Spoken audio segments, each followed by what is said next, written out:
¿Cómo es posible que sociedades con diferencias religiosas profundísimas puedan convivir en paz? Bueno, gran parte de la respuesta a esa pregunta hoy en día viene de las ideas de un filósofo del siglo XVII, John Locke. En el análisis que sigue, vamos a ver cómo su argumento a favor de la tolerancia religiosa, que se forjó en una era de guerra, terminó sentando las bases de nuestro mundo. Para entender a Locke, primero hay que viajar a su mundo. Un mundo que estaba, literalmente, en llamas. Europa venía de un siglo de conflictos brutales después de la Reforma Protestante. Y ojo, las peleas entre católicos y protestantes no eran debates tranquilos, eran guerras civiles que destrozaban a las naciones desde adentro. Así que para poder apreciar lo genial de la solución que propuso Locke, primero hay que entender la dimensión del problema. Un problema que para él no era nada teórico, lo vivió en carne propia. La vida de Locke estuvo marcada por el caos. Pensemos, una guerra civil, la ejecución de un rey, una dictadura puritana, el regreso de la monarquía. Locke vio con sus propios ojos cómo las diferencias de fe podían incendiar la vida de la gente. Toda esa inestabilidad constante se convirtió en el motor que lo impulsó a buscar desesperadamente una solución. Y esa solución fue una idea, verdaderamente radical para su época. Lo que Locke propuso fue una separación así, clara y tajante, entre los asuntos del gobierno y los asuntos de la iglesia. Una idea que hoy nos puede parecer obvia, pero que en ese momento fue una auténtica revolución. Para Locke, la clave estaba en empezar por definir las cosas. El Estado y la Iglesia, según él, tienen propósitos que son fundamentalmente distintos.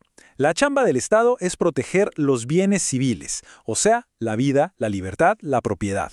La Iglesia, por otro lado, es nomás una asociación voluntaria para el culto. Son dos esferas, dos propósitos, que jamás deberían mezclarse. Y esta distinción nos lleva directo al corazón del argumento de Locke. Si el Estado y la Iglesia son tan distintos, entonces, ¿cuál es exactamente el trabajo del gobierno? Esta es la pregunta central. Locke se atrevió a cuestionar la idea de que el gobernante era responsable de la salvación de las almas de su gente. Y su respuesta, pues cambió las reglas del juego. Y aquí está su idea fundamental. El trabajo del magistrado, o sea del gobierno, es puramente político. Su única función legítima es garantizar la paz y la seguridad de la gente en esta vida, no prepararlos para la siguiente. La salvación del alma, sencillamente, está fuera de su competencia. Locke trazó una línea muy clara. De un lado, lo que le toca al gobierno, la vida, la libertad, la propiedad. Y del otro, lo que le toca al alma, la fe, el culto, la conciencia. Para él, la fe era un asunto de persuasión interna, algo que uno siente, no algo que se impone desde afuera. Aquí está su argumento más práctico. La fe de verdad, la que supuestamente lleva a la salvación, tiene que nacer de una convicción interna. La fuerza, las leyes, las multas, todo eso puede obligar a alguien a fingir, pero nunca va a cambiar lo que cree en su corazón. Lo único que se logra con eso es crear hipócritas, no creyentes auténticos. Esta analogía es simplemente brillante.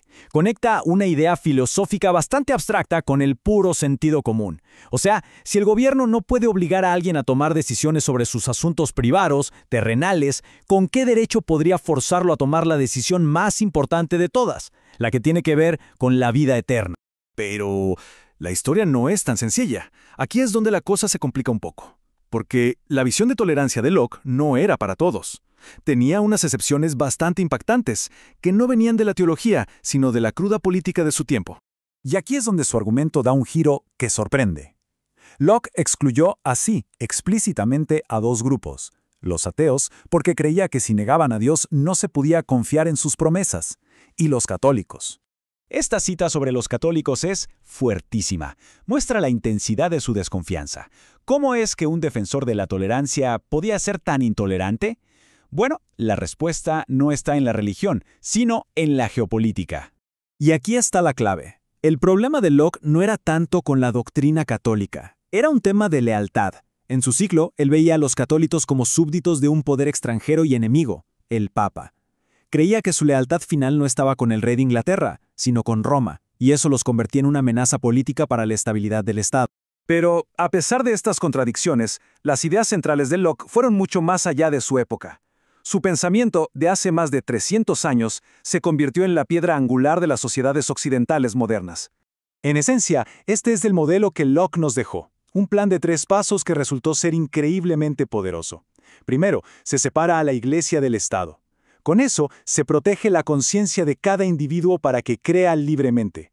Y el resultado final de proteger esa libertad es una sociedad más pacífica y estable. Y esta es la idea de fondo, la más importante. Para Locke, la tolerancia no es tanto un ideal moral, sino más bien una herramienta política. Su objetivo final no es, irónicamente, la libertad del alma, sino la seguridad del Estado. Es una solución súper pragmática para un problema mortal. ¿Cómo hacer que gente con creencias que no se pueden reconciliar viva junta, sin matarse y sin destruir al Estado en el proceso?